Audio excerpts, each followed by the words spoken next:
Salut à tous, c'est Florian d'IT Connect. Bienvenue dans cette première vidéo au sujet d'Azure Backup, le service de sauvegarde intégré au cloud Azure de Microsoft. Pour cette première vidéo, nous allons voir comment faire une configuration basique d'Azure Backup de manière à sauvegarder les machines virtuelles qui sont elles-mêmes dans le cloud Azure. Donc sans avoir recours à des logiciels tiers, on va vraiment exploiter la solution mise à disposition par Microsoft. Donc avant cela, je vais vous faire une introduction à Azure Backup où je vais évoquer un petit peu les différentes fonctionnalités, mais également les coûts et aussi comment ça fonctionne. Et puis après, eh bien, nous partirons dans une phase de démonstration où nous verrons comment le mettre en œuvre. Si ce n'est pas déjà fait avant de poursuivre, eh bien n'hésitez pas à vous abonner à la chaîne YouTube IT Connect. Qu'est-ce qu'Azure Backup? Eh bien, comme je le disais en introduction, c'est le service de sauvegarde intégré au cloud Azure de Microsoft. Donc, quand on va faire une sauvegarde avec Azure Backup, eh bien, elle va être stockée dans ce que l'on va appeler un coffre-fort de sauvegarde, donc qui va être en ligne et qui en fait revient à stocker ses sauvegardes sur les serveurs de Microsoft dans la région choisie au niveau de Azure. Donc, si on choisit la région France, eh bien, les sauvegardes seront stockées en France sur les serveurs de Microsoft, voilà, pour être un petit peu plus précis. Azure Backup prend en charge de multiples sources pour les données. Il y a bien sûr les machines virtuelles qui sont dans Azure, mais il y a aussi tout ce qui va être machines virtuelles on-premise, donc sur vos serveurs physiques en local sur l'infrastructure d'entreprise, mais aussi les serveurs physiques en tant que tels, et on peut même par exemple sauvegarder les machines virtuelles d'un hôte Hyper-V. Alors pour cela, en fonction de ce qu'on veut faire, de la sauvegarde complète de machines virtuelles ou de la sauvegarde de l'état du système seulement, on va devoir installer un agent ou un serveur de sauvegarde en local. Donc c'est pour ça que j'ai mis ici les abréviations MARS et MABS.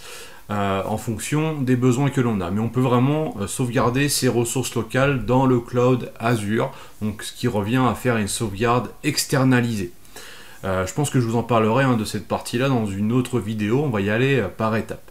On peut aussi sauvegarder des partages de fichiers donc, qui sont dans Azure, donc Azure File Share, mais aussi des bases de données SQL Server, PostgreSQL, des disques managés Azure, etc.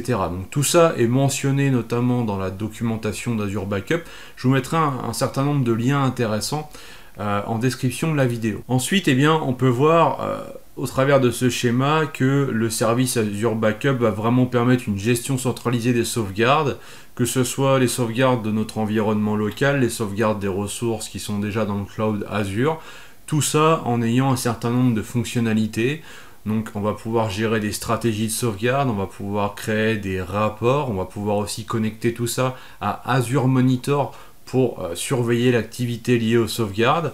On va pouvoir gérer l'accès aux sauvegardes, notamment avec le Multi-User Authentication ici et la partie MFA. Azure Backup est une solution complète avec un certain nombre de briques qui s'avèrent particulièrement intéressantes pour les personnes qui ont notamment déjà des ressources dans Azure, mais pas que. Et finalement, le fait d'avoir cette solution dans le cloud Azure va permettre d'éliminer certaines questions, parce que c'est vrai, quand on est en local avec ses serveurs physiques, ses VM et tout ça, qu'on a sa propre solution de sauvegarde, qu'on stocke les sauvegardes en local sur un NAS par exemple, même si après on peut les externaliser aussi sur Azure ou ailleurs, et on va se poser un certain nombre de questions. Est-ce que j'ai encore de la place sur mon NAS? Donc on va falloir superviser le NAS avec la solution de supervision. Quand est-ce qu'expire la licence de mon logiciel de sauvegarde? Donc tous les ans il faut penser à renouveler le contrat pour bénéficier des mises à jour. Enfin c'est vrai que c'est un certain nombre de contraintes. On peut aussi se dire, mes sauvegardes sont-elles sécurisées, notamment vis-à-vis des attaques par ransomware? Eh bien en fait, Azure Backup, comme d'autres solutions de ce type, va permettre de répondre à un certain nombre de problématiques de par le fait que ce sont des sauvegardes qui sont directement stockées dans le cloud. Et ça me fait penser aussi que Azure Backup intègre des options en fait qui permettent de récupérer également des sauvegardes qui auraient été supprimées. Donc suite à quand la rétention se met en place, en fait on supprime les sauvegardes les plus anciennes, ou même si une sauvegarde est supprimée, eh bien on peut toujours la récupérer puisqu'elle est uniquement dans un état, on va dire, supprimé logiciellement parlant, donc ce qui permet toujours de la récupérer, ce qui s'avère avantageux aussi notamment dans le cadre d'une attaque informatique. Maintenant, en termes de coût, parce que, eh bien oui, c'est aussi un petit peu le nerf de la guerre dès qu'on utilise des fonctions dans le cloud Azure ou dans un autre cloud d'ailleurs, eh bien voici ce que nous dit la calculatrice Azure, pour essayer de faire simple, même s'il y a beaucoup de détails et de cas de figure différents, donc pour ça il faut vraiment aller sur le site de la calculatrice Azure, mais on voit que eh bien, pour une instance qui fait de 0 à 50 Go, eh bien ça va nous coûter 5,20 € par mois, on va dire, plus le stockage consommé. Donc le stockage consommé, c'est quoi? Eh bien, pour de la rétention relativement courte, on va dire sur un mois par exemple, on va être sur du standard tier ici. Donc ça, après, ça dépend de la réplication de la sauvegarde. Là, c'est de la sauvegarde répliquée localement. Après, on peut aller plus loin, sauvegarde répliquée géographiquement, etc. Donc après, il faut ajouter, par exemple, donc, si on consomme 40 gigas, eh bien, on va faire 40 multiplié par le tarif qui est ici. Ça nous donnera un tarif mensuel pour cette machine virtuelle-là, qui évoluera dans le temps, puisque la machine peut grossir dans le temps. Enfin, l'espace consommé peut grossir dans le temps. Donc voilà. Et en tout cas, eh bien, vous payez vraiment par rapport à votre consommation. Il n'y a pas de limite de se dire, eh bien, je n'ai que 1 Tera, il ne faut pas que j'aille au-delà. Là, c'est vraiment, vous mettez en place les stratégies dont vous avez besoin. Après, il faudra optimiser avec le temps. Peut-être qu'au début, vous vous rendrez compte que ça va vous coûter trop cher. Donc, vous allez pouvoir ajuster la rétention de sauvegarde pour aussi essayer de jouer là-dessus et optimiser vos coûts. Avant de passer à la démonstration, eh bien, comment configurer Azure Backup pour sauvegarder une VM Azure? Ça, c'est ce qu'on va faire aujourd'hui. Ça va se résumer en 3 étapes. On va créer un coffre Recovery Service, donc c'est un coffre de sauvegarde. On va créer une stratégie de sauvegarde et puis une tâche de sauvegarde. Donc là, on va dire telle VM, je lui affecte telle stratégie et ça va permettre d'enclencher eh bien, les tâches de sauvegarde sur la VM en question ou sur les VM en question. Et puis après, nous verrons un petit peu eh bien, comment on peut suivre l'état des sauvegardes dans le temps. Je vous montrerai moi quelques tâches que j'ai mis en place et qui tournent déjà depuis quelques semaines. Alors maintenant, on va passer à la phase de démonstration. On va manipuler le portail Azure. Me voici connecté sur le portail Azure. Vous devez commencer par accéder au centre de sauvegarde, donc le Backup Center. Et ici, on va tout simplement cliquer sur plus au niveau de coffre, donc plus coffre, pour créer un coffre qui va nous permettre de stocker nos sauvegardes. Puisqu'ici, il s'agit de machines virtuelles Azure, qui sont bien dans la liste qui est ici, eh bien, nous allons prendre un Recovery Services Vault. On clique sur Continuer. Là, on choisit son abonnement, son groupe de ressources. Donc moi, j'ai déjà un groupe de ressources qui s'appelle IT Connect Backup. Je vais venir le connecter dessus. Et on va mettre eh bien, un nom pour ce coffre. On indique le nom du coffre, comme ceci. On choisit la région, donc ici France Centrale, qui est le même emplacement que mes serveurs virtuels. En fait, en fonction de la région que l'on choisit, on peut avoir parfois plus ou moins de fonctionnalités au niveau de Azure. Par exemple, récemment, lors de la conférence Ignite de Microsoft, eh bien, il y a eu des nouvelles fonctionnalités qui ont été annoncées au niveau d'Azure, donc en version preview, et pour le moment, elles sont accessibles uniquement pour certaines régions. Donc lorsque l'on veut parfois tester une nouvelle fonction, il faut adapter son déploiement pour débloquer, pour y avoir accès. Donc là on va faire vérifier plus créer, voilà, et on clique sur créer pour lancer la création de ce coffre de service. Donc cette première étape est faite, elle est assez simple. En plus on va voir que le déploiement, voilà, il est relativement rapide. On va retourner maintenant dans le centre de sauvegarde et ici à gauche dans la partie coffre, eh bien je vais retrouver mon coffre. Voilà, donc il apparaît bien ici, il finit par démo, il est avec mes autres coffres qui existent déjà, que j'avais déjà créé pour faire différents tests. Donc ça c'est la première étape. On a ici maintenant la possibilité de créer des stratégies de sauvegarde. Donc ça va être la deuxième étape. On peut voir ici quand on clique, on en a déjà un certain nombre. Notamment à chaque fois qui sont liées chacune à un coffre différent. Donc si je prends mon coffre démo qui est ici, eh bien il y a déjà deux politiques. Il y a la default policy et la enhanced policy. En fait ça dépend aussi des machines virtuelles que l'on veut cibler derrière. On a, comme on va le voir, différentes fonctionnalités. J'ai créé ici moi déjà deux politiques qui sont en production et qui me permettent de sauvegarder quelques VM, mais ça on le verra après. On va cliquer sur ajouter pour créer notre propre stratégie de sauvegarde dans le cadre de cette démo. Donc type de source de données, eh bien nous on veut sauvegarder des machines virtuelles Azure. Ok. Sélectionner le coffre. Donc là on choisit le coffre démo que l'on vient de créer juste avant, puisque c'est vraiment dans lui qu'on veut stocker les sauvegardes. Voilà, on fait continuer.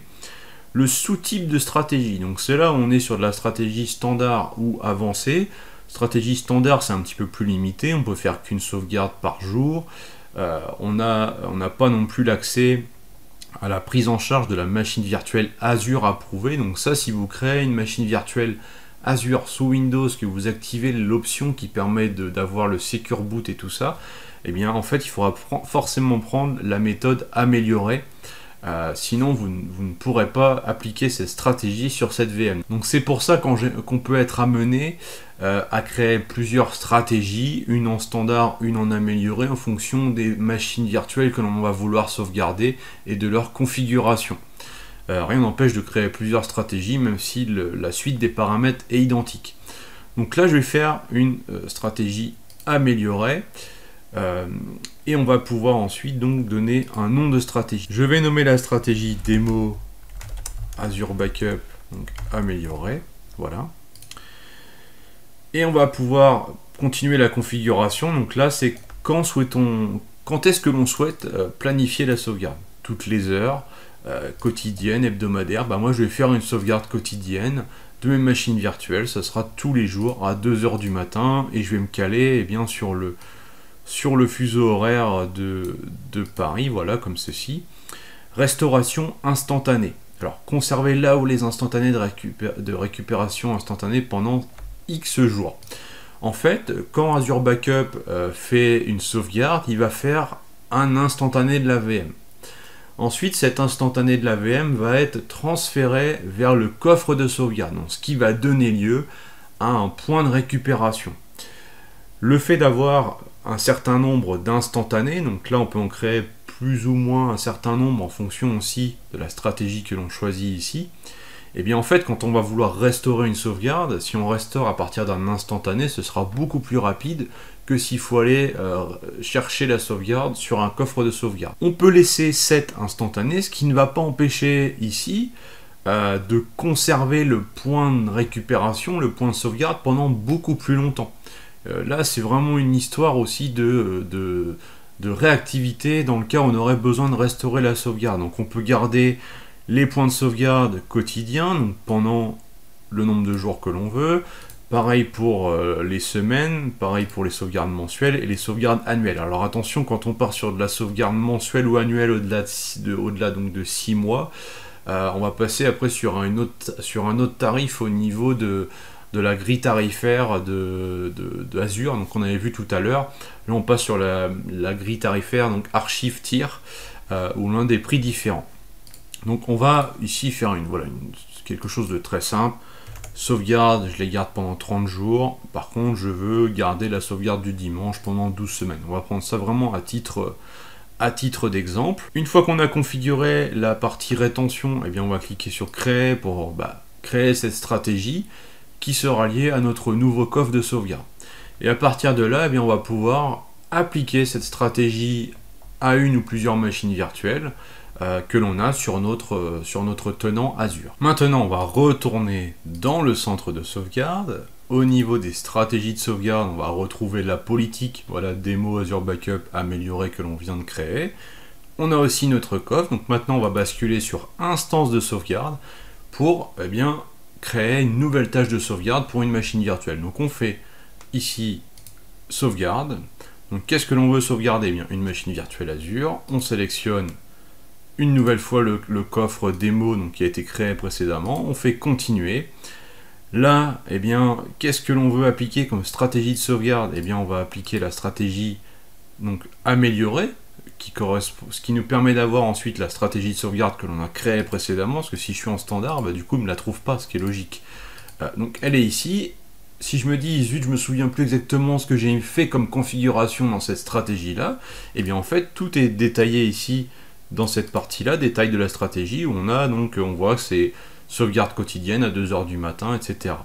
Donc ça permet d'avoir un petit rappel. Et ensuite, ici, il faut sélectionner les machines virtuelles que l'on veut sauvegarder avec cette nouvelle tâche de sauvegarde. Donc on clique sur ajouter. Là on va choisir là où les machines virtuelles que l'on veut sauvegarder. Il ne me liste pas toutes mes machines virtuelles car j'en ai certaines qui sont déjà sauvegardées par une autre stratégie dans un autre coffre. Donc c'est pour ça qu'elles ne sont pas listées.